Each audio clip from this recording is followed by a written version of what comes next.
and welcome to Tech presented by KYZEN, where we will explore common cleaning questions and answers. Let's get started. I would like to introduce KYZEN's own Eric Bromley. Thank you, William, and good afternoon, everyone. Thank you for joining today's Tech to Tech case study. Today, we're going to talk about the METALNOX M6324CP cleaning in a cabinet spray washer application. So the opportunity, as we refer to it, is a remanufacturing facility. They rebuild and repair electric motors used in industrial and commercial applications. These are considered rough duty applications where they would be at construction sites or in factories where they're subjected to a lot of heat cycles and dirty applications, and they work hard and they burn out quickly. And this company also does some repainting of the housings as well. So cleanliness is obviously important in that regard. The previous chemistry they were using was a powdered caustic chemistry that they frankly did not know what it was. There was no, this is not the picture of the drum, but there was no indication on the drum of what it was, and they didn't have any information on it. I was at this facility for 2 days, and during the time I was there, they couldn't produce any information on it. And what they said they were doing was they were just throwing a scoop of this material into the washer every morning and hoping that would work. Well, for obvious reasons, it does not and did not. So the challenge here was their process was obviously very inconsistent. It was very difficult to control. Some days it would work okay, some days it wouldn't work at all. They ended up having to clean the system a lot and recharge it. Many times it resulted in them having to manually clean the parts after they ran them through the washer, which was time consuming, labor consuming, and inconsistent. And if the parts were not dried properly, then there was flash rusting on the housings, and it was just a long series of difficulties. This is an example of some of the parts that were cleaned in this system. These are the motor plates that are within the motors themselves.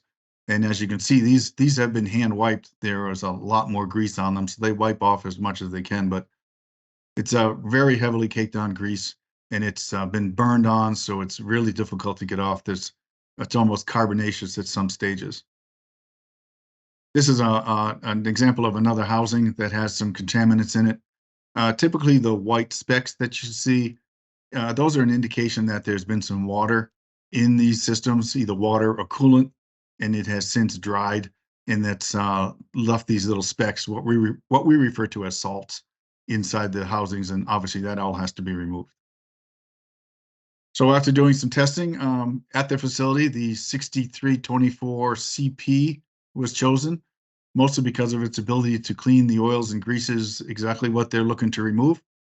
The CP, by the way, is an acronym for corrosion protection.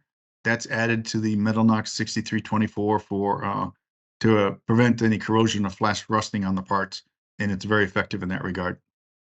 So the combination that was settled on here at this application was 150 degrees Fahrenheit.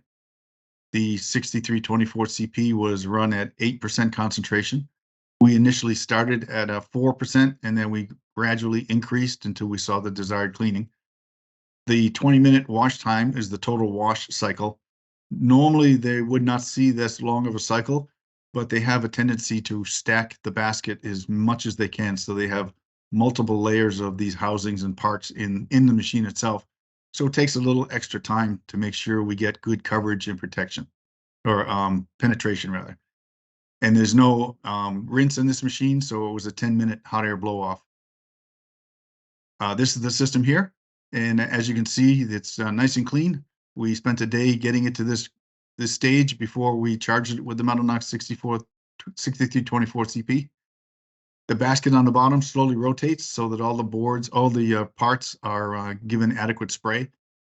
The top spray and bottom and side manifolds, you can see there is a blow-off knife that is in the back left corner of the cabinet spray wash. You can't see in this picture, but in the dry section, all those turn off, and the blower comes on for that 10 minutes.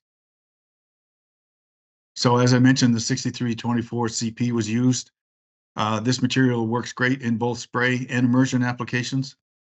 You can operate this material at very low concentrations, typically between 5 and 7. We have a few that go 10%, but it's rare. There's no excess foaming with this material. It not only doesn't foam itself, but it also helps to minimize the foaming within the tank. A real benefit for this in this particular application and many others is it splits the oil very quickly. It pops it to the surface, and it allows it to be more efficiently removed in the oil separation systems that are incorporated on a lot of these machines. And as I mentioned, the rinse is optional with this material. And it does have the added corrosion protection, which was a plus here and in many other applications. These are the parts after cleaning. And as you see, there's no more white spots and everything looks nice and clean and it's ready for reassembly or paint if needed.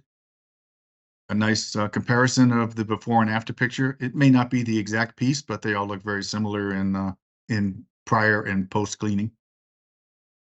And this part, obviously, on the right-hand side has been cleaned and the one on the left has not. And there's a little comparison for you as well, as parts on the left obviously had not been cleaned, and the right picture on the right-hand side, that one was cleaned. So in conclusion, the customer is now able to completely clean the motor pieces prior to rebuild, is what they wanted to do, and they can do it consistently. We also took some random pieces that we had cleaned and we left them out on the bench overnight. And this factory is not temperature controlled and it's open to the environment. And by chance would have it, it rained that night. And when we returned the next morning, there was no corrosion or rust on any of the parts. And that was impossible for them to do before. They would see rust within a few hours. And they also now have consistent concentration control and zero foaming. Some of the frequently asked questions that we get about this particular material is how is the 6324CP concentration measured and controlled? It's measured using a conductivity meter. There are other methods, titration and refractometer are sometimes used, but we found that the titration and refractometer can be easily fooled by the soils and the coolants that are in the wash bath itself. They can throw off the measurement. Conductivity is less affected by that. So that's the process that we recommend. As far as controlled, you can do manual additions as needed, but there are also pumping systems that are monitored through concentration, and they'll trigger a pulsing pump to add chemistry as needed. When using the 6324CP in a high pressure cabinet spray process like this, are there any concerns with foaming? No, there are not. In any process like this that sprays high energy, you will get some foaming in the tank through activity. But as the tank goes idle, that foaming should quickly dissipate, and the 6324CP makes that possible with a defoamer that's added into the system. And finally is the METALNOX 6324CP multi-metal safe. For the most part, it is. There are some grades of aluminum that we don't recommend being used in this system, in this chemistry rather, but for short-term cleaning processes, normally it's okay. Same with yellow metals like copper or brass. There are some that we don't recommend be processed for long periods of time, but ultimately test before any product, anything is used in this material. So that concludes my Tech to Tech. Thank you again for your time today, and I'll turn it back over to William. Thank you, Eric. Thank you guys for tuning into this Tech to Tech session. If you would like to discuss this topic further or have any questions that were not answered during the session, please contact your local KYZEN regional manager or send an email to tech@kyzen.com, and we will have someone follow up with you as soon as possible. To download the case study this session was based on, click the link in the description. Do you want to have exclusive access to future content sent directly to your inbox, or do you know someone who would benefit from these sessions? If the answer is yes, just go to tech2tech.kyzen.com and fill out the subscription form. And if you like this video, be sure to follow us on our social media platforms for more expert cleaning content.